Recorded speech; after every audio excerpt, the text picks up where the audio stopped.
Most matcha lovers have been told one rule above every other: buy ceremonial grade. I also followed that rule for years, but when I went to Japan and sat down with the people who actually grow matcha, I learned the truth. Ceremonial grade isn't a grade, it's a word. Look at almost any matcha tin, and the word ceremonial is right there on the label. The premium ones, the cheap ones, the ones sold at airports, same word, wildly different teas. My name is Christian. I run a tea brand called OnewithTea. Matcha is a big part of our lineup, but I also drink a lot of loose leaf teas. I love tencha, gyokuro, fukamushi, hojicha, and if you know those. So earlier this year, I spent several weeks in Japan sitting with farmers and producers who make the matcha that we bring home. But it didn't start there. It started where most people start. A morning that asked too much of me, a kettle on the stove, and a small bowl of green tea that for some reason kept finding its way back to me. I've been drinking tea for many years, and tea, was always there. So in the last few years, I've changed my mind about how it gets sold to the rest of us. And here's what I want to give you. 3 things. Where the word ceremonial grade actually comes, which honestly almost nobody tells you. What real matcha grading looks like, and 5 things to look out and on a tin, so the next time you're shopping, you actually know what you hold. No fear-mongering, no naming brands, just the thing I wish somebody that had told me 10 years ago. Okay, here is the part that nobody tells you. Ceremonial grade is not a Japanese certification. It's not a government standard. There's no agency in Japan that inspects a batch of matcha and stamps it ceremonial. The term was invented by Western marketers, and it's basically a marketing term, right? It's a marketing shelf tag built to translate a complicated Japanese quality system into something a customer in America or in Europe can differentiate between, right? So ceremonial basically is for drinking, and culinary is more for... That is kind of the whole thing. That's the biggest differentiation, I would say. Now, look, as a shopping shortcut, that's totally fine. It's a heuristic, and plenty of the matcha labeled ceremonial out there is generally beautiful tea, sourced with care, sold by people who know what they're doing, and the word isn't the enemy. The problem is the unverifiability, because once a ceremony becomes a tier or a standard, like anyone can write it on their tin, right? There's no one that can stop them. And every brand prices their ceremonial tin 2 to 3 times higher than the culinary one, regardless of what's actually inside. So the word ends up doing work it can't actually do, and it pretends to tell you about the tea, and what it really tells you is about the price. So, I didn't make this up. This isn't a hot take from one founder randomly across the planet. I have, verified this across multiple sources that are independent of, OnewithTea, and that arrived at the same conclusion. First is Tezumi. Check them out. They're really amazing guys. They're a New York-based single-origin Japanese tea roll importer. They wrote an article called "Why Ceremonial Grade is Meaningless." Their words, not mine. They explicitly do not put the term on any of their own product labels, and the article exists because customers kept asking them why their packaging was missing the word every other brand was using. And their positioning, I'll quote them, is that the term is reductive, meaningless, and ultimately harmful to a good and nuanced understanding of tea culture and tea quality. Strong words from people who could absolutely use the word and charge more, and they choose not to. I really respect them for that. At OnewithTea, we do use the word ceremonial, so I do want to be transparent about that here, because it is a term that's being used all around social media and online marketing world. So yeah. Second source is matcha.com. They published a piece back in 2019, before, I guess, when the big matcha hype happened, called "Why Ceremonial Grade is Meaningless and Even Misleading." Their argument is that matcha is actually graded along 5 sensory dimensions, which is color, aroma, flavor, texture, and freshness. And that flattening that 5-dimensional spectrum into a 2-word kind of is misleading the buyer about what they're actually comparing. So what's notable here is that Matcha.com is a commercial brand, and they're probably arguing against the label that would help growing their own marketing. And that's really, in my opinion, a credibility signal. Like, they've got skin in the game. I have met them before. They're also, I would say, very, beautiful souls, ethical people. I really like the work that they do at Matcha.com. You can check them out as well. And the third source that I found was Omakase from Japan. And that makes the same argument with a different framing. So these are 3 independent voices, 2 of them sitting on top of the inventory they could sell, more off with this ceremonial label, and all saying the same thing.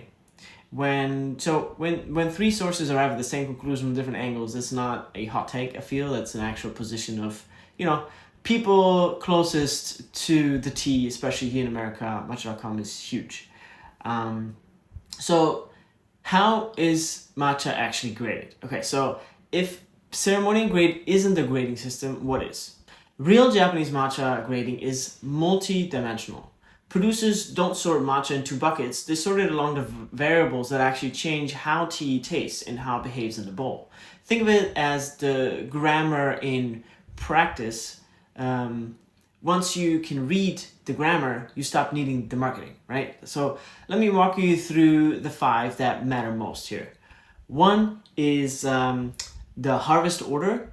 Japan has multiple tea harvests per year. The first harvest, called Shincha or first flush, happens in late April and early May.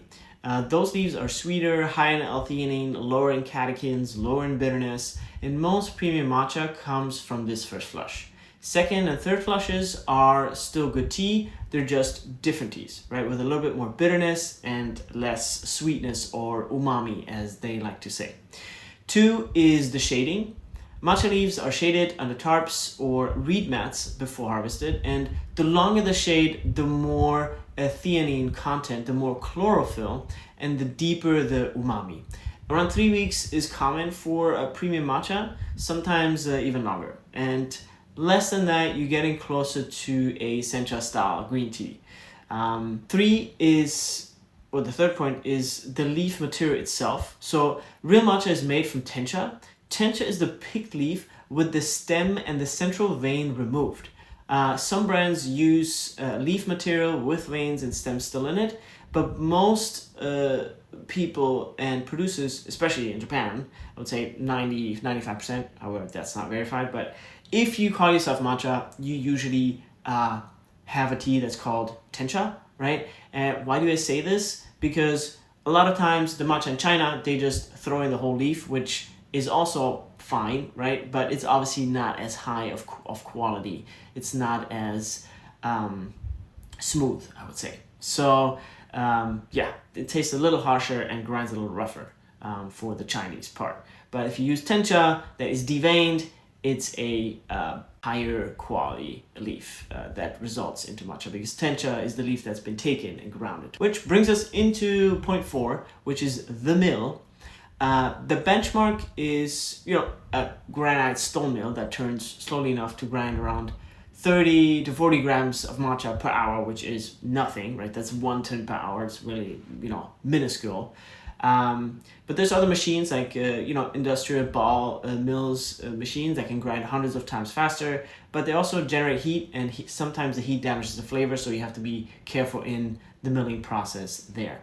So, and point number 5 is the freshness. So matcha is alive, just like any plant, right? Once it's ground, the color and the flavor degrade, and a tin of matcha that was ground in March that you're drinking in May is a little bit of a different than the same matcha you drink it in November.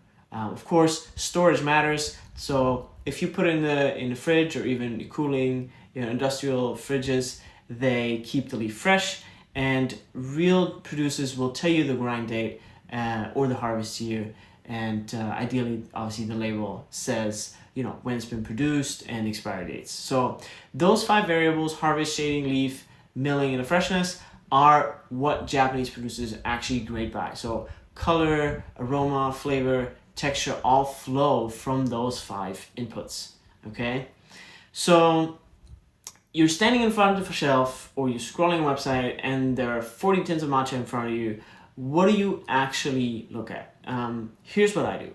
And I want you to notice that none of this is about chasing the best matcha. It's about meeting the tea that meets you, okay? Because there's different qualities, you know, there's organic matchas, there's non-organic matchas, there's, you know, premium, culinary, you know, it's about what do you prefer? Like, for example, I wouldn't waste my money on buying the best ceremonial umami X, Y, and Z matcha when I'm mixing it with milk. So, yeah. So first of all, you know, care about origin. You know, here's something a lot of people don't tell you about matcha. When it comes to the origin of where matcha actually comes from. So the origin of matcha actually comes from China. Like Zen monks during the Tang Dynasty were the first to grind tea into powder. So I think that's a fact that oftentimes is a little hidden, because right now the best matcha comes from Japan, and I'll tell you why in a second.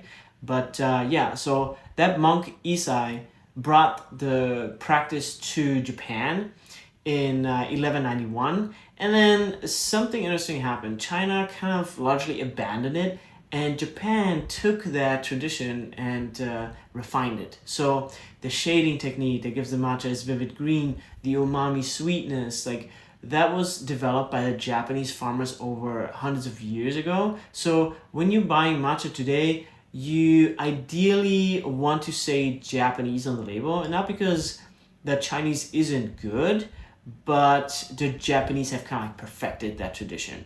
And so yeah, it stays interesting how long it will take for the Chinese to catch up for the sophistication and to inherit the practice from the Japanese. But for now, Japanese producing the best matcha. And yeah, so that matcha tradition has been carried forward by Japan for the last 800 years, and better tins go further, you know. And if you also have the name of the prefecture where it's being made, for example, Uji, Nishio, Kagoshima, Yame, Shizuoka, like each region has a different flavor signature. And if a brand names the region, then you actually know where it's coming. Second thing is look at the date. So look for harvest year, the production date, or a grind date, not just the best buy stamp. So matcha is alive. Like the closer the date is to what you're drinking, the more tasting leaf you actually will get. And of course, I think that point is self-explanatory. The color. Look at the powder if you can, like if thin or you can see it. Vivid jade, of course, sometimes also some sort of like vibrant electric green is what you want. Olive, yellow, green, or dull khaki is a sign of oxidization, late harvest, or low quality leaf. And yeah, color is the single facet visual sign. You can do this without reading a single word or, you know, inspecting the matcha itself. Just look at it on a social media post or online and you'll see. Smell is also, like if you can open the tin, real first flush stone milled matcha smells like fresh cut grass with a sweet umami top note, and almost like a seaweed warmed in the sun. And then bitter, hay-like, or musty means something, you know, went wrong somewhere between the field and you. Then we have the source. So this is the one that ties all the one together. Like who's selling you tea? Who's selling you the tea? Have they been to the farms? Can they tell you anything about the producer? Do they sound like they actually care about the leaf, about the tea, or are they just moving product, right? So you can usually feel the difference of brands and product within 2 clicks of a website. Like what's their energy? Like what's their vibe, right? So those 5 things really, I think are good pointers of how good of a matcha you'll get. And yeah, to summarize it again, it's origin, date, color, smell, and source that will get you 90% of the way to matcha you actually enjoy drinking. And yeah, none of them require you to look at the word ceremonial. So yeah, here's what I take from all of this. The word ceremonial isn't the enemy. It's a shortcut, and some of the matcha labeled some of the matcha labeled with it is generally good. Sold by people who care, sold with attention, just like OnewithTea. And the framework still matters because you need to know what made it good, right? So the 5 variables behind the leaf, which is harvest, shading, leaf, mill, and freshness, and the 5 things to look at on a tin, those are the actual grammar of Japanese matcha, right? The more of them you can read, the less the marketing. And tea was here long before any of our marketing words and will be here for long after it.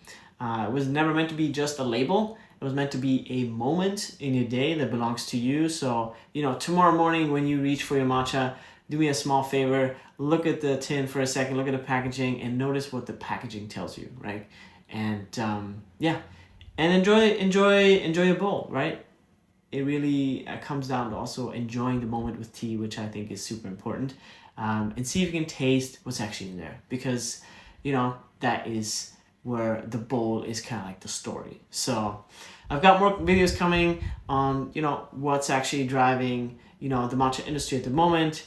And I'm really excited. So don't forget to subscribe so you catch the next one when it lands. And as always, may you become one with tea, one with yourself.